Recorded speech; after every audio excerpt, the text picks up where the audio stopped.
maybe discuss like what exactly they know about certain things that we're thinking or feeling and stuff like that. I think y'all know where I stand on that, but it's pointless to try and hide things from them. We need to get this information out to people that can help us. The people that are hurting us already have all the information. So to give information to people who are helping us can only help us. I hope I stated that right. I hope I was clear on that. What was the other thing I wanted to talk about?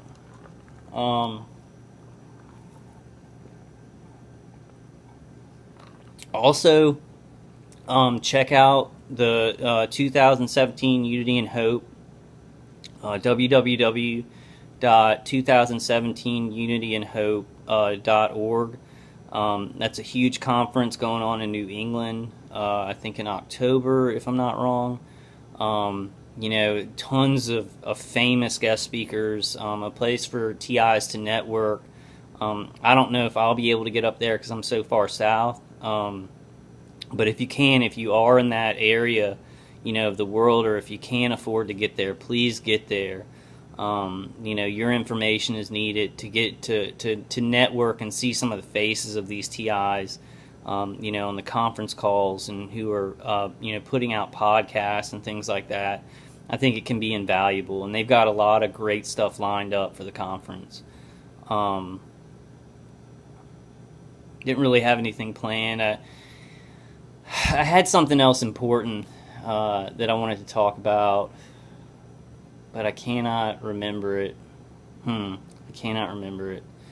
What a coincidence. I did want to talk about it. I thank God for having such great parents. Even though it's like they're double-minded about this. They know something's going on. I showed them. I wanted to mention this. Terry, who is handing out a lot of flyers, wearing T-shirts, doing a lot of activism for the TI community up in Oregon. He has a new YouTube channel. It's Stop Gang Stalking Crimes, with a space in between the words. So Stop Space Gang Stalking Space Crimes. He has a new channel out on YouTube, and he's made about 3 videos so far. Very informative. One of them is about Ted Gunderson's affidavit. One is just an introduction video. And then I showed my mom yesterday. My parents were in town this weekend, and I showed her the video of Terry, and it's basically a video for the family members of TIs. And that's how I connect with my mom. So if you have parents who aren't listening to you, you're telling them about the negative stuff, like, oh my God, these people are microwaving me, it really hurts, it's 24-hour-a-day torture, people are doing weird stuff, they're vehicular stalking me. My parents shut down. They want me to stop talking about it and stop thinking about it. But what I've done is I've just told them about, how many videos I'm making, the activism that Terry's doing that I'm helping him with, the global TI survey. I made sure to tell my dad about Bill Binney, kind of heading that up. And Bill Binney's on Fox News. He's on all the major news channels. So my dad sees Bill Binney on these major news channels, and it makes a connection in his head. So my parents are just coming more and more into believing me with the evidence that keeps piling up. The negative about it is that they don't know how serious it is. I have not gone in a lot about the manipulation of the nervous system and the mind, about how these people are mind directing. They put in visual injections and a bunch of crazy stuff that really they're hard, very hard psychological challenges. And I don't really go into that because, they're both at retiring age and they haven't retired yet. They're struggling with finances. I think that they're even struggling with this. I have more than a suspicion that they are being remote neural manipulated, and subtle things are being done to them that they are, attributing to old age. And just because I was targeted, I don't know. My dad worked with a lot of tech companies way back in the day, so I'm still not sure how my family was pulled into this. I'm really not. I don't know if it was just my medical situation, having Crohn's my whole life, I don't know if it was the computer company I worked for in Texas. I don't know if it was my dad's dealings with tech companies, you know, in the beginning of 2000. I really don't know, but I do know that my family has been pulled into it. I still question a lot of how this happened because it's so unaccountable.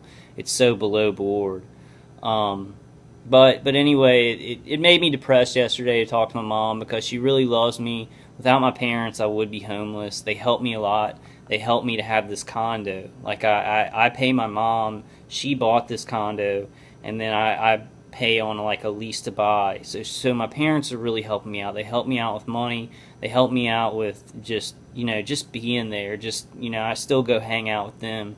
And I thank God for that. I also thank God that, you know, a lot of these defenses, I know I'm still being attacked, guys. So, you know, maybe a lot of people are like, well, you're using the fences, you're still being attacked, so they must not work. You know, I think back to my time in the house that burned down, and there were nights where I didn't think that I was going to wake up. Like I was being hit in the chest so hard, I thought that my heart would fail, and where I couldn't do anything ever because it was intense torture all the time to where I couldn't concentrate on anything. Now, I still get tortured. I still get the V2K chatterbox. I still get things like that. It's still annoying. It still does kind of consume my life. But the defenses help to attenuate it. They help me to be able to do the things I need to do more than I would be able to do without them. So we haven't found the silver bullet yet. But we found a lot of things that can buy us time. And if you're a targeted individual and you're just like, oh my God, I can't take this, I'm waiting for somebody to help me, somebody needs to know about this, and you're not defending, you're not using triage, you're not getting Dave CD or some grounding or passive shielding or doing the supplements or doing cleansing, you need to do those things as a triage to buy time, because you know, nobody's sure. You know, I'm waking up every day hoping something will change. You know, doing the conference calls, doing these videos. Definitely going to turn the global TI survey in this week. You know, and good things can come from that. But, you know, you need to buy time. Like being in a desperate, like you can't do anything and the torture's so bad that it's just dry, like you can't even hold a conversation with somebody. Like I've been there, but you got to triage that to buy time, because we just don't know how long it's going to take before we get severe, before we get some serious help and get this off our backs. I know I'm speaking to the choir. I know that a lot of my viewers are TIs that are very smart people and, you know, are handling this. I do want to say real quick, if I've given you Dave's CD, if I've sent you that, please, and I know I put an insert in there with his email address and his address, please either email him. It'd be better if you send a letter. Send him a letter of how it's helping you. So anybody that I've sent out Dave's CD to, please, you know, send him a letter. I'm working on my computer so that I can get his CD up on like my YouTube page, so that people who don't have the CD can still listen to it. So I'm working on that right now. More to come on that. You know, I'm making this video right now actually, and this is going to be a test. I've been uploading on my phone, you know, so I've been going real fast. I'm still kind of going real fast right now. Because of that conditioning, you know, having to break it up into 15-minute sections. But on this video, I'm going to try and actually upload it on my computer, no matter how long it is, and just upload it on in one block. But you know, I'll keep y'all, you know, I'll keep y'all informed about that. You know, please jump on the conference calls if you've got information about defenses, about you know, news that's happening, laws that can help us. One other thing that's been really huge. This is really huge, and I do want to talk about it. We need to keep watching this gentleman, Brian Coffrin. So it's Bryon and then Coffrin, Kofron.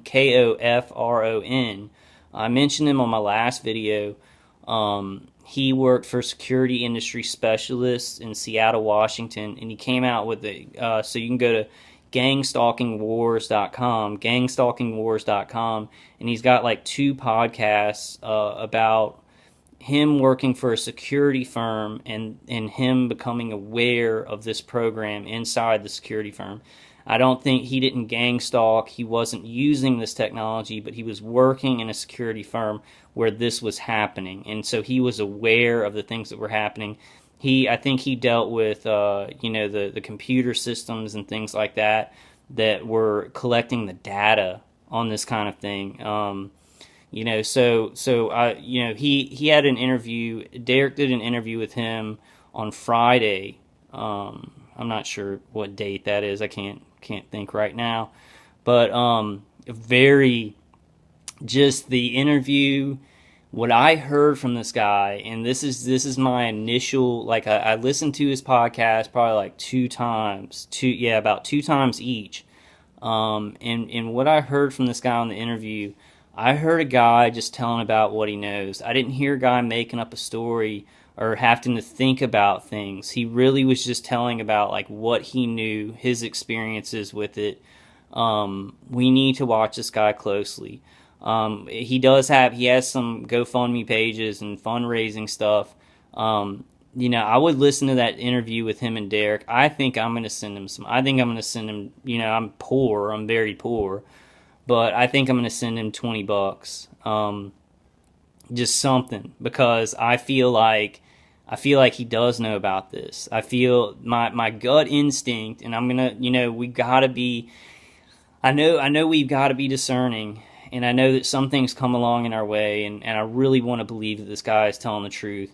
But my gut is telling me he's telling the truth. My gut is telling me that. What I've heard so far, I did not hear somebody making up a story. He was really telling his experiences, and even though he doesn't know about the whole program and every angle of why they're doing it, he has a good grasp on it. And the things that he said about businesses involved with the vehicular stalking or gang stalking, and the things that he said about the contractors and being involved and how they are involved. Like, because, somebody asked about UPS, the UPS and FedEx. We see a lot of those people who are always out, like taxi cabs, UPS, FedEx, and they are involved in vehicular stalking because of how they, drive around your city. How he explained that the corporations make a small division. They each make a division to deal with this, and then kind of give out orders in the company from that division, from that little division. I mean, it was a detail that somebody who I think it was a detail that somebody who was lying about this would not have put in there. It would have been some fantastical thing. But the way he talked about it was very down to earth. It was a lot of networking. It was a lot about these people. The people who get involved with this, they're scared that it's going to be used on them if they get out, which it is, because he's talking about it and he is being targeted. But they're also, told, and I'm really getting my shades in this, maybe I can. But what he's saying about it, the things that he's saying are very, very down to earth, and they resonate with me because of my experiences and the picture that I put together, from my research. So we really, go to gangstalkingwars.com.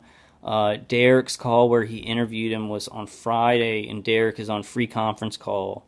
So if you can get that recording, I may try and put that recording up on, on YouTube. I'm kind of, filling my plate, so to speak, right now. But I'm going to try and get some of these things done, like Dave's CD up on my YouTube channel, if I can get it in anything but an MP3. And then that interview is extremely important. It's extremely important, and I think listening to this guy is extremely important for us. I'm not telling everybody to just go ahead, definitely believe him. I do right now.